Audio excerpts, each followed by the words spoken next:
And with that, it is my pleasure to introduce our speaker today.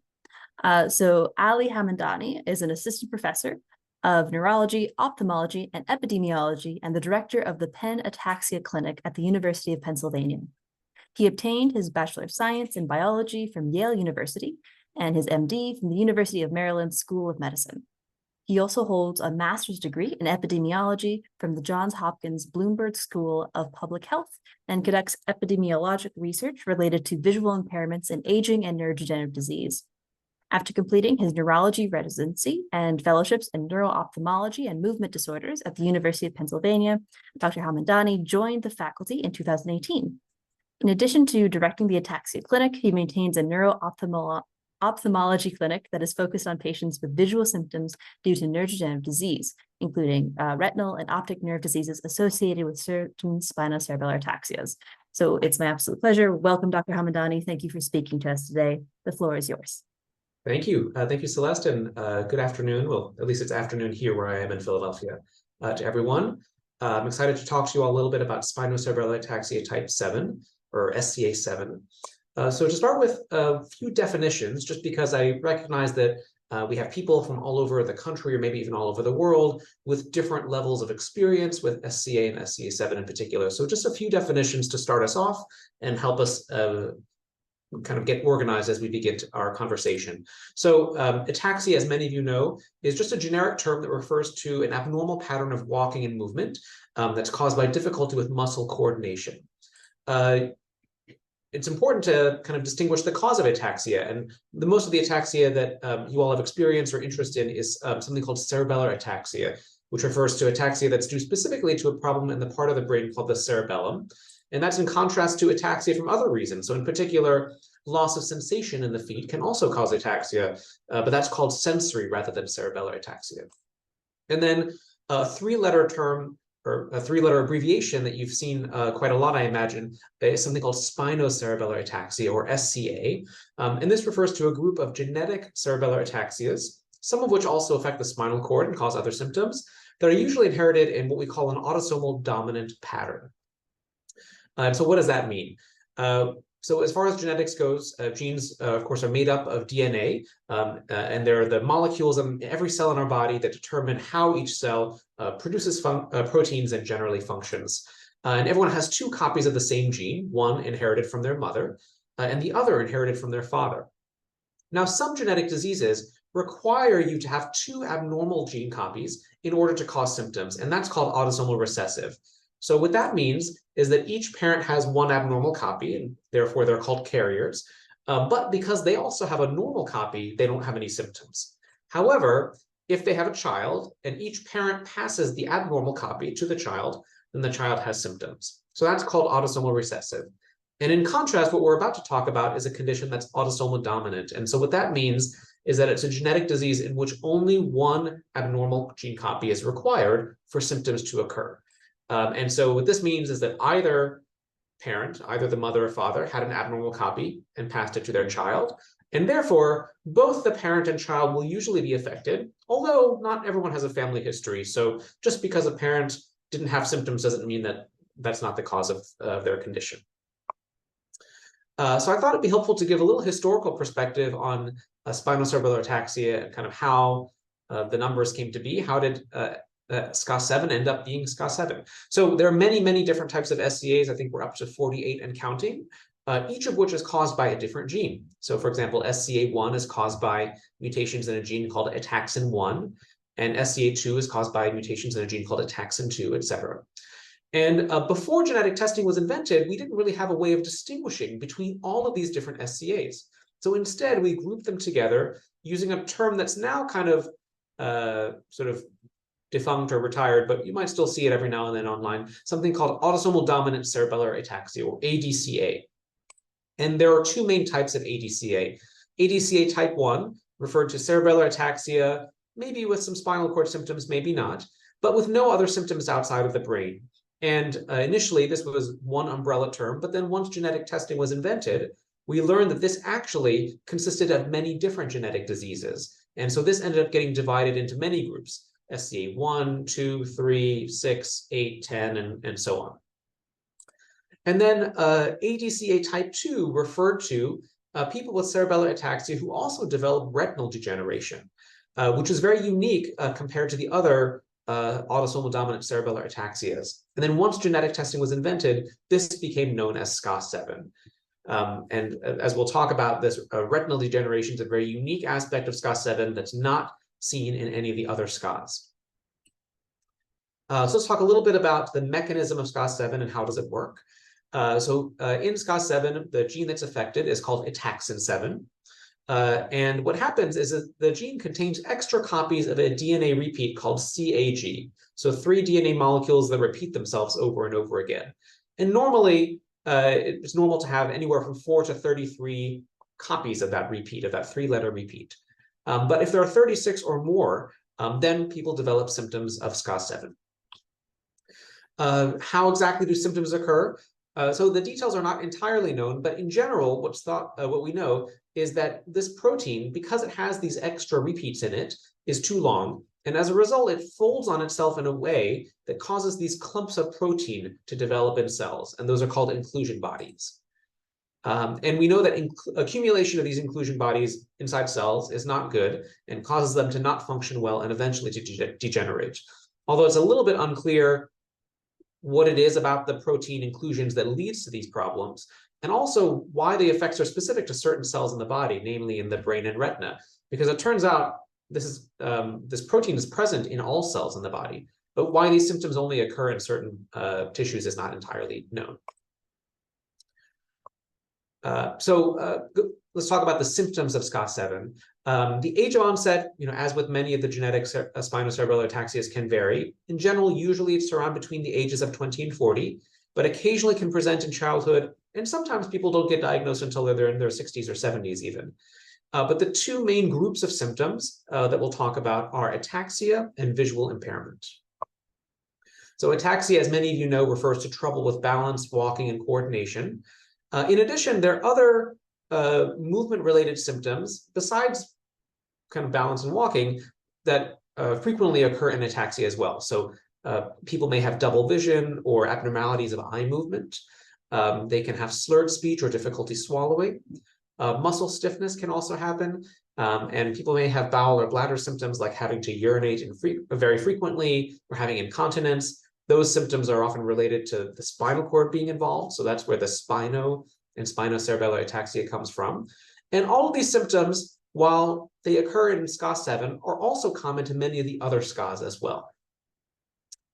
And then the second main symptom of SCA7 is visual impairment.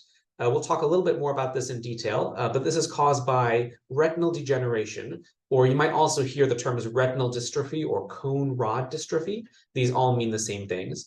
And the bottom line, or the main kind of outcome of this process, is a reduced vision that cannot be corrected with glasses. And like I mentioned earlier, this is something that is unique to SCA7 and does not happen in the other SCAs. So because I'm also a neuro-ophthalmologist, in addition to being an ataxia specialist, I have a little bit of a unique perspective on SCA7 and visual symptoms in this disease. So I thought I would explain that in a little bit more detail.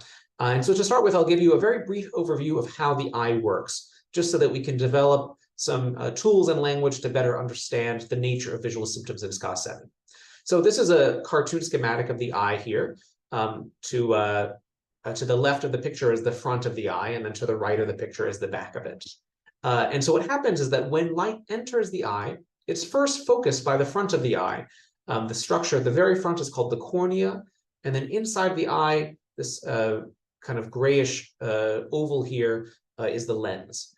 And so these focus light, and then what happens is that focus light lands on the back of the eye here, which is called the retina. So I'm going to make my pointer visible so maybe you can see it.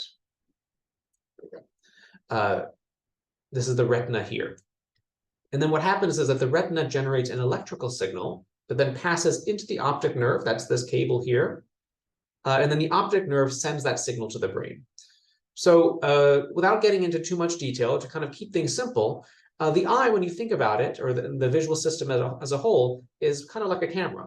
So the cameras, especially these old school film-based cameras, so not super fancy digital ones, I guess. But there's a lens, and so that's what focuses the light, kind of like the cornea and the lens do in the eye. And your camera might have one that you adjust manually, or it might adjust it automatically. And then the retina is kind of like the film of a camera. So that's what captures light. And then the optic nerve and brain are kind of like developing the film. So that's when you take the film to the pharmacy or wherever, and then the end result is a printed picture that you took with your camera. So that's basically how the eye works. And so what happens in SCA7 is that the retina and optic nerve initially develop normally, but over time they stop working and they begin to degenerate. And this is a similar process to what's happening in the brain causing ataxia, but it occurs separately. So what that means is that the difficulty with vision, to a certain extent, is independent of ataxia itself. And as we'll talk about, some people can have relatively mild ataxia, but have a lot of difficulty with vision. Like I said, the main manifestation of this is blurriness of vision or difficulty seeing clearly that does not get better with glasses.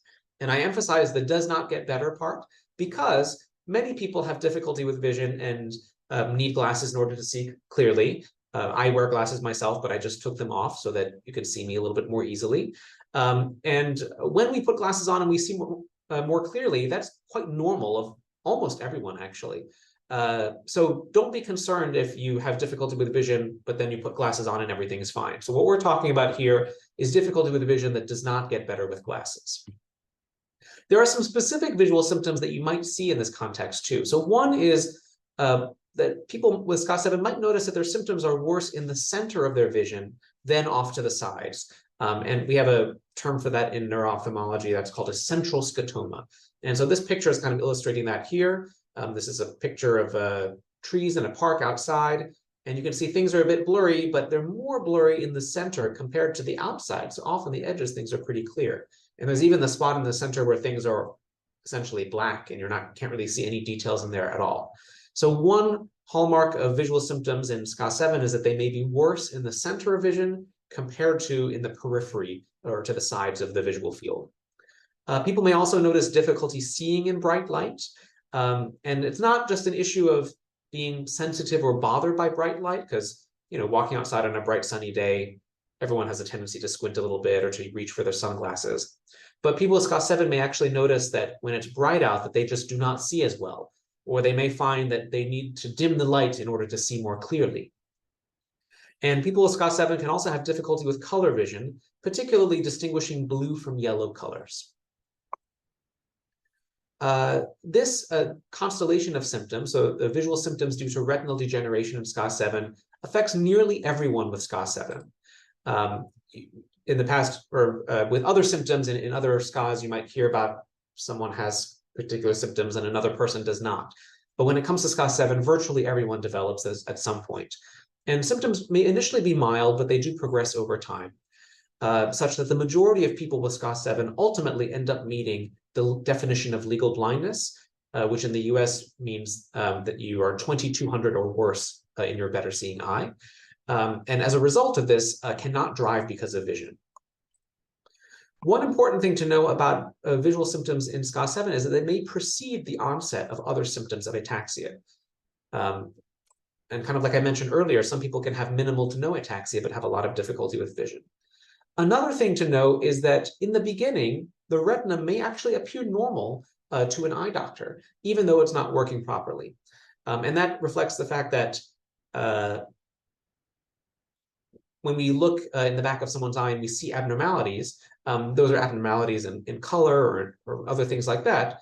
But just because something doesn't look abnormal doesn't mean that it isn't abnormal. It just means that that's an abnormality that we can't see yet. And the reason I mention this is that it's common for SCA7 patients to be told in the beginning by their ophthalmologist that they're confused as to why they're not seeing better. I've actually had a couple of patients been told that they were faking their vision loss at some point, which they were not. So don't be surprised if you hear in the beginning, things look okay, I'm not sure why you aren't seeing well. And in this scenario, specialized referral to a retina specialist or neuro-ophthalmologist can help. And there's some specialized testing that we can do to figure out the cause of someone's difficulty with vision. So I thought I'd show a few pictures. I recognize that there probably are not many eye doctors in the audience, so these pictures may not be familiar, but I just thought it'd be helpful to illustrate them. So this is a picture of what a normal retina looks like. This kind of yellowish orange circle here is the optic nerve, which is going back to the brain. And then the red lines are blood vessels. And then everything else, all this orangey red is retina. And this is kind of what the retina normally looks like. And then this is what someone's retina with SCA7 might look like. You can see the optic nerve still looks pretty normal. But if you compare the color of the retina here to the normal picture on the left, you'll see that it doesn't look that bright orange anymore. It kind of has a darkened or ashen kind of look. You might notice a lot of these little spots of black and white. That's called salt and pepper pigmentation or degeneration. And then especially this area in the center here is much darker than it is normally over here. If you look at the blood vessels too, you also see that they look a little bit thinner in SCA7 compared to these normal thicker blood vessels here. And then another tool that we have to examine the eye is something called OCT, or optical coherence tomography, which is basically a laser scan that lets us look inside the retina, that gives us cross-sectional images of the retina. And so this is what a normal OCT of the retina looks like. The retina has a lot of different layers here. There are 7 in total. And we can see them and see how thick they are. And this is what a normal retina looks like. And then this is what someone with SCA7 looks like. And I'll draw your attention to a couple of things. One is that here in the normal retina, there's this really thick, dark band here that I'm running the cursor through right now. It's really, really thick here. But if you look down here, this person with SCA7, it's much, much thinner right here. In fact, in the center here, in this little dip, which normally that band is kind of at its thickest, in SCA7, that band kind of disappears. And then you'll see this other dark kind of clump over here, and see how it's kind of thinned and flattened over here. And so this is really useful to look at, even in someone whose retina from the outside might look normal. Through this test, we can look on the inside and see that it's not actually normal. So let's talk about treatment. What treatments are there for SCA7? Well, like I said, ataxia is a common feature of SCA7 and the other SCAs, and as a result is treated similarly for all of them. So that means physical, occupational, and speech therapy, seeing a neurologist or ataxia specialist. And then medications may be helpful for certain symptoms, particularly muscle stiffness or spasticity. Although, unfortunately, we don't currently have any medications to help with walking ability for the most part. I think an important thing also is to explore research opportunities, because there's a lot of active research in this area. And while there may not be any approved treatments right now, there's a lot of research going on, and there may be clinical trials or other research opportunities that you're eligible for, both for yourself and to support the community at large, many of which are kind of available through the National Ataxia Foundation, actually. And then in terms of other specialized care that people with SCA7 would benefit from, the main one would be to see an ophthalmologist or retina specialist, and that's to address the visual symptoms and retinal degeneration that we spoke about. So very important that everyone with SCA7 see an eye doctor every year. To be honest, most of us, even without SCA7, should see an ophthalmologist every year, but definitely, especially someone with SCA7 should. And the reason for that is to monitor for treatable eye conditions. So even though there may be a retina problem, we want to make sure that another problem does not develop, like cataracts or glaucoma, because those are treatable and can preserve vision. One thing to know is that some retina specialists may recommend vitamin supplementation to try and slow down the progression of retinal disease, like with lutein or something like that, but others don't. So it's a very individual decision that when you see a retina specialist, they'll talk to you about. One thing I want to mention is that I mentioned ophthalmologist here, and I do think it's a good idea for everyone with SCA7 to see an ophthalmologist, and specifically a retina specialist, rather than an optometrist. So let me just take a minute to explain the difference between the two. So an ophthalmologist is a physician, so someone who went to medical school and then did a residency in ophthalmology, and there are even fellowships to specialize in retina. And so they kind of diagnose and treat eye diseases. In contrast, an optometrist is someone who went to optometry school. That's different from medical school. So they train in examination of the eye and prescribing glasses and things like that. in kind of diagnosing eye disease, but not really in treating or performing surgery or anything like that. So for issues that are more complex and require special expertise or in treatment, it's best to see an ophthalmologist. And like I said, for SCA7, a retina specialist in particular. However, another specialist that might be of help to you if you have SCA7 is to see a low vision specialist. And these are optometrists who have specialized in helping patients with eye disease to have the best possible function and quality of life. And so what they do is they can prescribe glasses, magnifiers, and other visual aids to help you to see your best and to function as best you can. Kind of like you can think of it as sort of an occupational therapist for your eyes, even though it's not exactly the same. And then because visual impairment is such a unique feature of SCA7, it's worth knowing that there's a lot of resources available for people with visual impairment too. So I know the National Ataxia Foundation has support groups for people with ataxia, but there are also support groups for people with visual impairment, and many of whom have eye diseases other than SCA7. In addition, there are local commissions for the blind that are available throughout the community. And then through these is how you can get access to services to assist those with visual impairment. So things like voice-to-text dictation services. People with visual impairment who are enrolled at a school can actually, like your school will provide someone to take notes for you, or they can arrange for audio recording services. People may choose to learn Braille, and those classes are available through local resources for the visually impaired, things like guide dogs, advocacy, and other services. So there's a wealth of resources specifically addressing visual impairment that are out there. And finally, I mentioned research earlier in the context of ataxia and SCA7, but I mention it again here just because in the case of SCA7, research may be happening in two different places. So there's a research on SCA7 happening in neurology departments and with sort of neurology and genetics researchers, but also ophthalmologists or people who are interested in retinal genetics and eye disease may also be doing research on SCA7. And so reaching out to your ophthalmologist or your local ophthalmology research department may yield additional research opportunities. In addition, for genetic diseases in particular, gene therapy is an area of growing interest. And the reason I mention this is that in some ways, gene therapy is a little further ahead in ophthalmology than in neurology. Gene therapy actually already exists for some retinal diseases.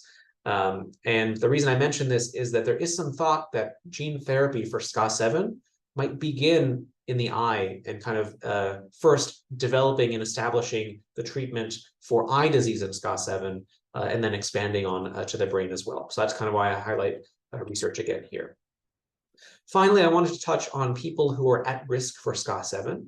And so we use the term at risk to refer to people who do not yet have symptoms of SCA7, but have a family history, such, for example, they have a parent or sibling with SCA7, and this means that they have a chance of inheriting the disease themselves. For these people, I recommend exercise and maintaining a healthy lifestyle. You should see an ophthalmologist. And again, we talked about the difference between ophthalmologists and optometrists every year. And make sure they know about your family history as well. Because if it turns out that glasses cannot correct your vision to 20/20, that would be a reason to see a retina specialist and to pursue testing. And then finally, regardless of symptoms, even if someone has excellent vision and no symptoms at all, you may wish to consider genetic testing just to know your risk and kind of what to expect in the future. This is something that talking to a genetic counselor can help you as you make that decision.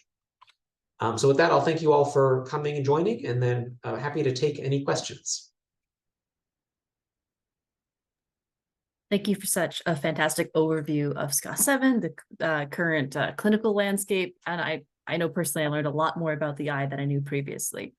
Just a reminder that we're going to now move into our question and answer period. We have about 30 minutes for questions. So if you have a question that you would like to ask Dr. Hamedani, we ask that you use the Q&A button at the bottom of your screen. It looks like two little speech bubbles overlapping with the letters Q&A.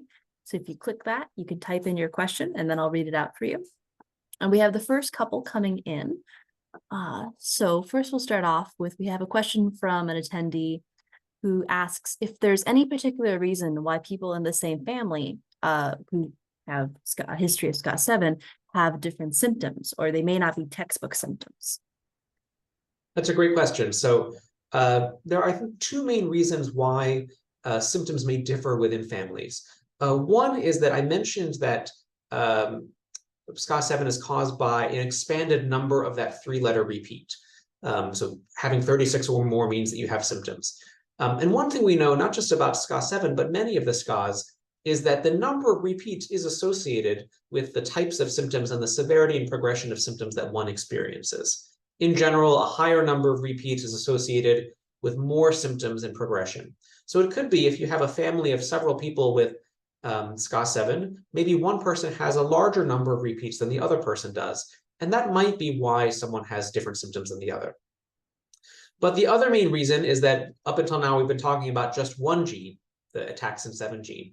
But of course, there are many, many other genes that we have too, which also differ between people in our family. So in other words, even if two siblings, for example, share exactly the same ataxin-7 gene and exactly the same number of repeats, there is a million other genes that they are different between the two of them. And maybe those other reasons are why symptoms may progress differently. And then finally, up until now, I've just been talking about genetics, but we do think that there are things outside of genetics that may also affect disease progression. So for example, physical activity and exercise may be associated with slower rates of progression, things like alcohol and smoking and other things like that too. So for folks who are at risk, having those early lifestyle changes to have a healthy lifestyle, that could have an impact down the line. Yes, definitely. Oh, that's very good to know. We have another question about someone who's interested. Could you go over again sort of the genetic testing for SCA7, what's available for folks? Sure. So if you have a family history specifically of SCA7, so you know that that is the specific disease that runs in your family, you can get testing just for that one gene. And that can be done through your neurologist or through a genetic counselor that you can reach out to. The National Ataxia Foundation does have some resources about genetic testing, and I'm told that a link is going to pop up in the chat or something like that. It'll provide some information. But that would be the main thing. It's not really a blood test that you can go get on your own just walking into like a CVS or anything like that. So it does require a special lab and a test order and things like that. And then I mentioned genetic counseling. So in case that's not a term you've heard of before, what that refers to is not just the ordering of a test, but a broader discussion about testing itself and how to interpret test results and what it means. So some people may not be sure if they're ready to test or not, because they may not be sure of kind of what this means for them, how their life will be different afterwards, things like how does it affect employment, disability insurance, and other things like that. So these are things that a genetic counselor can talk to you about. And then building off some of the things you previously talked about, including repeat expansions within the ataxin-7 gene and genetic testing, we have an attendee who she and her son both have been diagnosed with SCA7 through a genetic test, but her son's repeat count is lower than hers. Could you explain a little bit about why this could potentially happen? Sure. So I talked about a gene being passed from parent to child and vice versa. Well, not vice versa, sorry, from parent to child. And that in that example that I gave, we sort of assume that it's the same gene being passed. However, the number of repeats can actually change as the gene is passed from parent to child. And that's because what happens is that the gene has to get copied during the course of reproduction. So when an egg and sperm are produced, the parent's genes get copied. And during the course of that copying, the repeat number can change a little bit. It turns out these repeats are a little prone to error in the copying process. So in fact, usually what happens is that what may happen is that the child's repeat number is larger than their parents. And this is actually particularly common when a disease is passed from father to child, is that the repeat number may expand, but it can happen the other way too. So that just has to do with DNA copying and how these repeats cause a little bit of error to happen there. Thanks for clarifying that. The next couple of questions we have relate more so to the eye phenotypes we see in SCA7.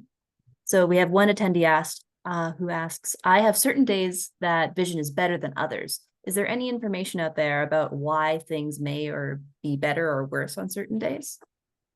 Sure. So I can think of a couple of explanations for that. One is that I think everyone's symptoms always have days that are better and days that are worse. And so ataxia symptoms also may be better on one day and worse than the next on the next. This has to do with things like how much sleep you got the night before, and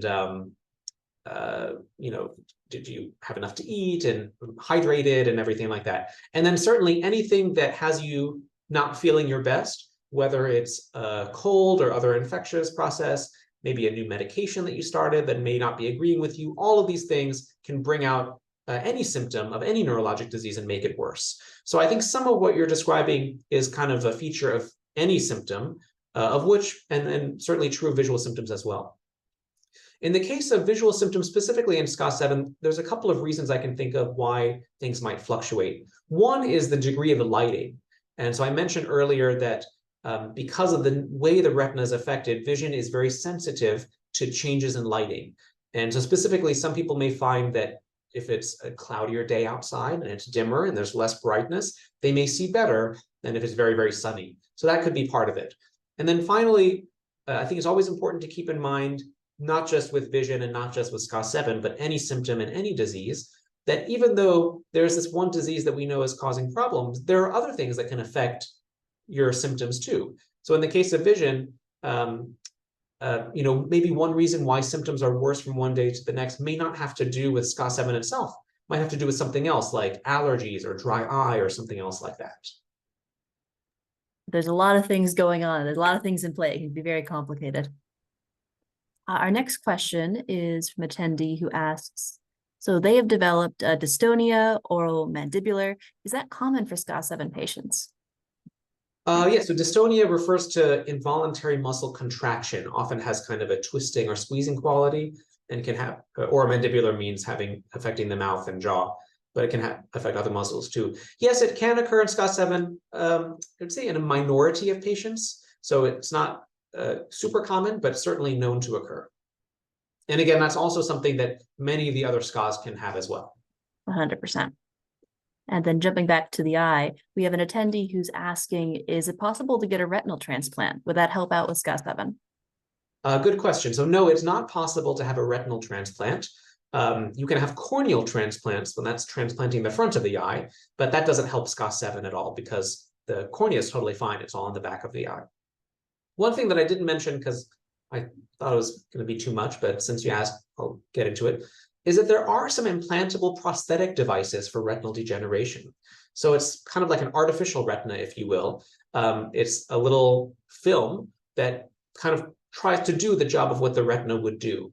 And so those can be implanted to treat retinal degeneration.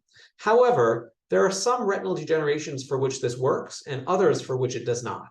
And this would require seeing a retina specialist to decide if your retina would be amenable to this or not. And then in addition, all of that whole thing requires that your optic nerve work well.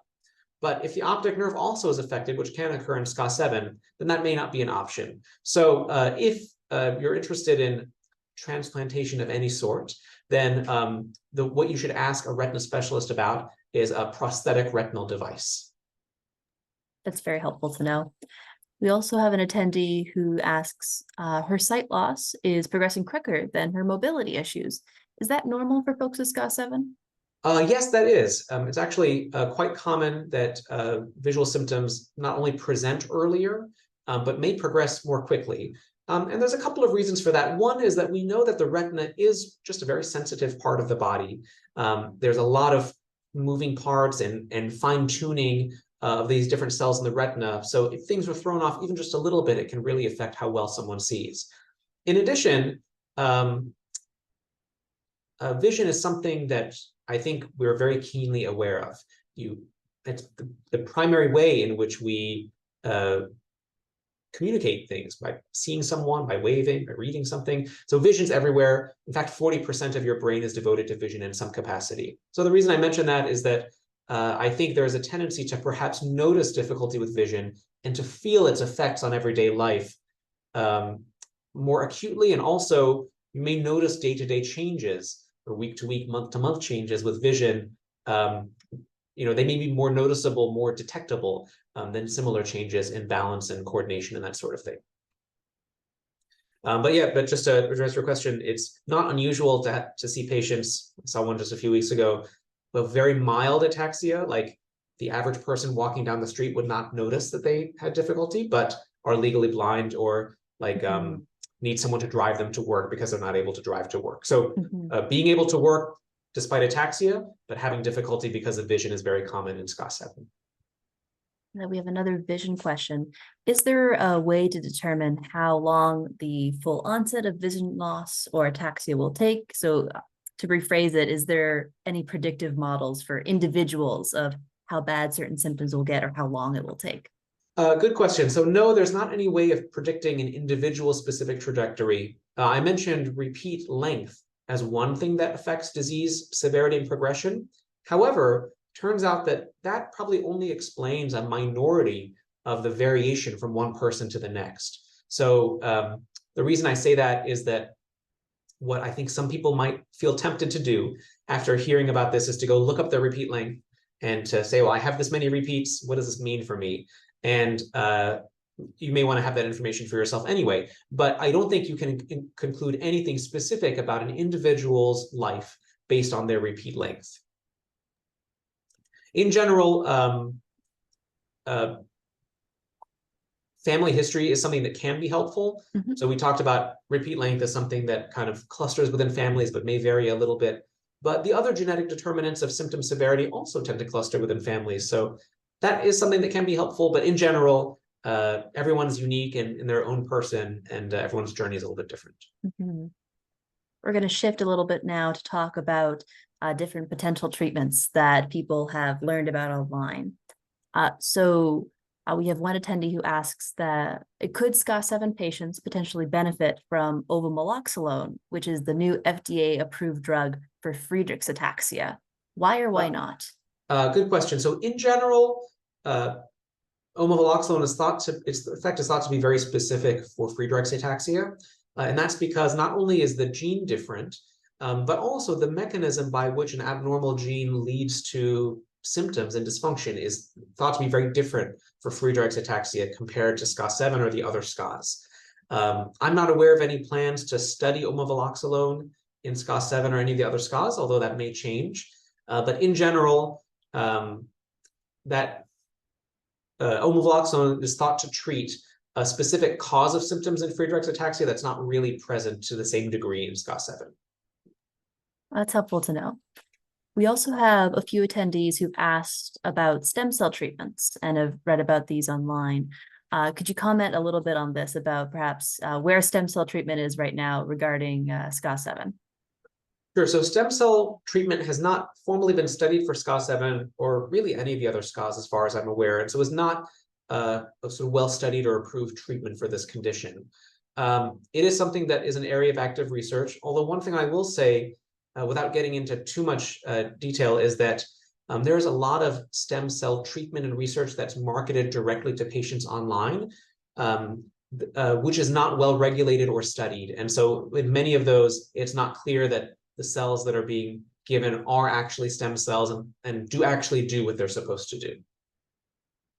So I would just make sure you ask your neurologist about those. Yeah, chat with your primary care physician or your neurologist, discuss things before you dive into things. Yes. And then we have a quick question, I think, for me.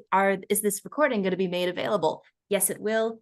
This will be posted on the National Ataxia Foundation website about a week after the session wraps, if you'd like to review it. So no worries about jotting down every single thing in the moment. The recording will be made available. Up next, we have a question around symptoms. Is mental or cognitive decline normal? We have an attendee whose daughter seems to be regressing somewhat. That's a great question. So yes, cognitive symptoms can also occur in ataxia. And I think there's two main reasons. One is that, at least with regards to something like depression, for example, that's something that I think anyone experiencing any physical symptoms that are distressing or that limit quality of life, certainly changes in mood are understandable and to be expected with that.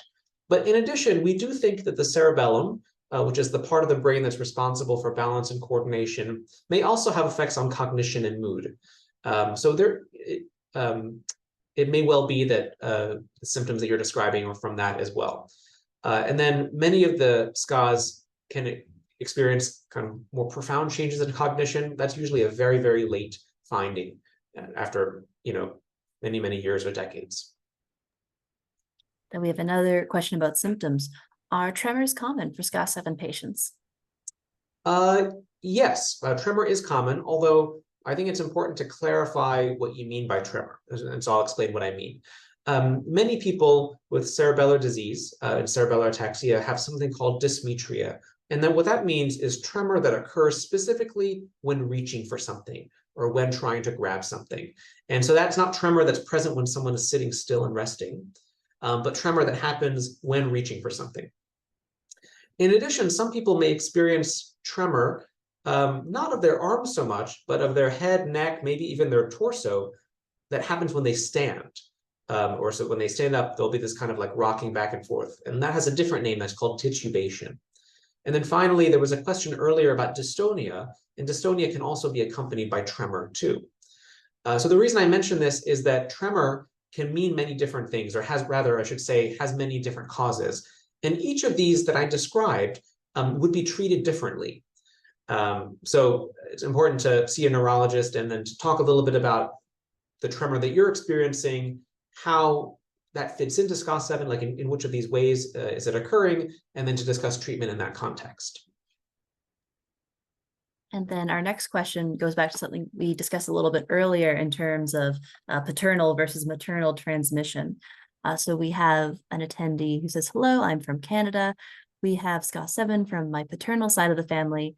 My question is, if the family history of symptomatic SCA is shown to be more prevalent, does it depend on if it's coming from the father's side or the mother's side? Could you comment a little bit on that again?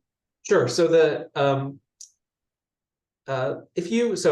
if there's someone who's had a parent who had SCA7, your likelihood of developing SCA7 does not really differ depending on whether that parent was your father or your mother. So the likelihood of inheriting an abnormal gene copy and developing symptoms does not differ. What does differ is the change in repeat length. So specifically, expansion of the repeat length is more likely to occur when inherited from the father than from the mother. So that's really the only thing that differs depending on which parent is affected. Thanks for clarifying that. We also have a follow-up question from someone, because so far we've been talking a lot about family history with SCA7. How can someone have SCA7 but no family history? Could you elaborate on that? Yes, that's a great question. So there's a couple of reasons. Number one is that not everyone's acquainted with their family and family history. Some people have a parent who was not a part of their life or something like that. So always important to keep in mind that absence of family history could be from absence of information. So one possibility is that a parent did have SCA7, but just we didn't know about it. And the reason I mention this is that now it's through genetic testing that we can receive diagnoses like SCA7. But if you think about, 20, 30, 50 years ago, that diagnosis would not have been SCA7. And, depending on which doctor they saw, it might not have even been ataxia or cerebellar ataxia. So it's not unusual for someone to be misdiagnosed as Parkinson's or cerebral palsy or some other neurologic disease. So that's another thing to keep in mind as you explore your family history, is that things that might have been diagnosed as one thing may have been something else.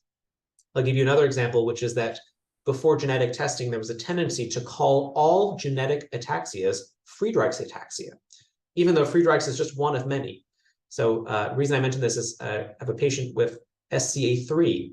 And she was like, but my mother had Friedreich's ataxia, so why are ours different? Well, it turns out her mother did not have Friedreich's. Her mother also had SCA3, but it just wasn't diagnosed at the time. So keep that in mind with regards to family history. And then likewise, for the vision aspects, maybe someone who was diagnosed with age-related macular degeneration or retinitis pigmentosa or another retina problem may actually have had SCA7.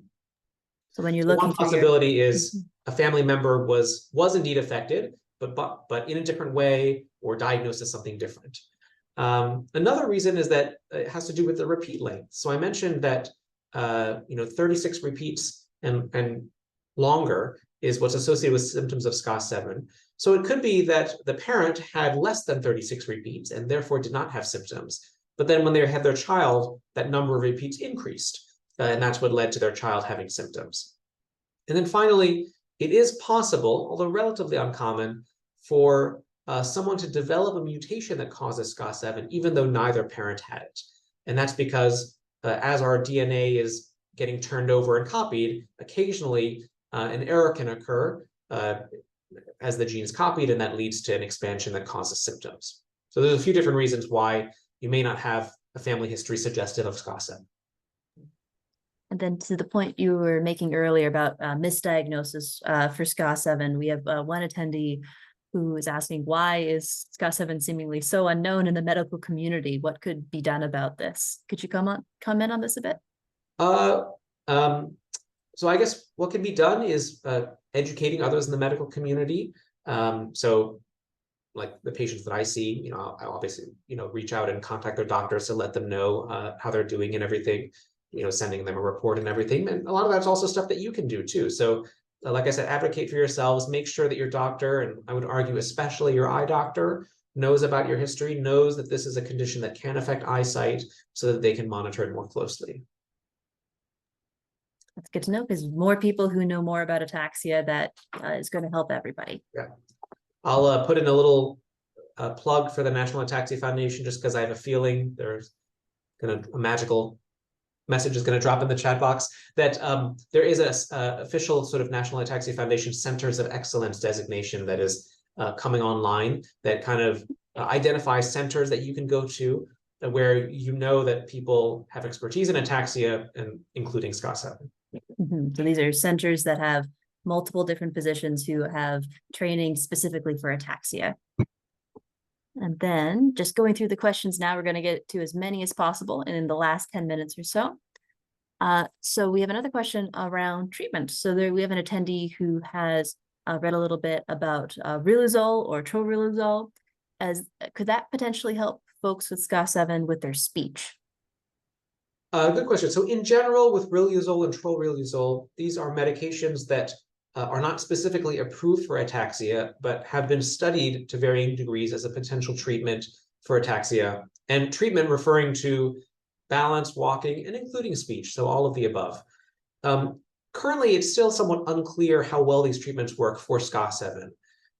There is a current ongoing clinical trial of troriluzole for multiple SCA populations. So SCA1, SCA2, SCA3 did include SCA7, and that trial is still ongoing. But from that trial, it seems like there might be certain SCA populations that respond more favorably than others. So it's not totally clear how well that works. So we need to wait. In the meantime, I guess what I'd say is that, so some more research needs to be done. In the meantime, I would just talk to your neurologist and see and kind of decide together if it makes sense to try one of those or not. Although I will say, in general, for medications like this, the benefits are relatively modest. So the reason I mention that is that I think it's important, if you do try a medication of any kind for any reason, that you have a sense of what potential benefits to experience so that you can have those expectations in mind and then weigh them against any potential side effects associated with medication. So if people are expecting a really dramatic response where they're, feeling 10 years younger or something like that, that may not occur, and it may be milder improvement that people experience. So what I'm hearing, there's pros and cons, and you should really talk with your neurologist, your ophthalmologist before making these big decisions. Yes, yeah. Good to know. And then we have an attendee. Oh, sorry, Celeste, just want to add one thing. So you mentioned neurologist or ophthalmologist. Riluzole or troriluzole, if they do help, it would be with the sort of motor symptoms of ataxia. So be a neurologist. Speech, not so much the retinal disease. That's very good to know. So thank you for clarifying that. We have an attendee who says they have gone through vision therapy with a specialized center for a couple of years, and they've experienced some improvement of symptoms. They're interested in why there's not more clinics like this for their condition. So perhaps you could comment on this. Sure. So I think in this scenario, it's also important to clarify what you mean by vision therapy. So here's why I say that. Sometimes vision therapy refers to seeing a low vision optometrist, and that means finding the right glasses, magnifiers, other visual aids. This is also where people get training in using the walking sticks and kind of other low vision resources. And then others may use the term vision therapy to refer to exercises that have more to do with eye movement, tracking, following something as it moves, looking left and right, back and forth, that sort of thing. And that latter aspect of vision therapy that I was talking about is something that some people do receive, but has actually not been very well studied. And the few studies that have been done actually show that it may not help all that much. Certainly, everyone's individual experience is different. But for many patients, those types of exercises may not be very helpful. So I would, begin by seeing your ophthalmologist, and like I said, a low vision specialist may be helpful.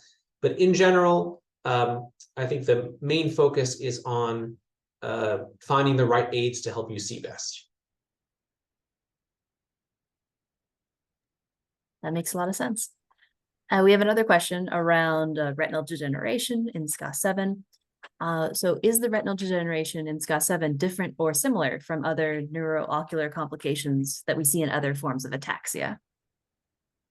Sure. So in other forms of ataxia, yes, the retinal degeneration in SCA7 is different from the others. Most ataxias don't really have any retinal or optic nerve disease. Some of the SCAs can have optic nerve injury. Friedreich ataxia can also have optic nerve injury. There are some other pretty rare ataxias that can affect the retina, but when it does, it's a little bit different than SCA7. So yes, the way the retina is affected in SCA7 is quite unique to SCA7.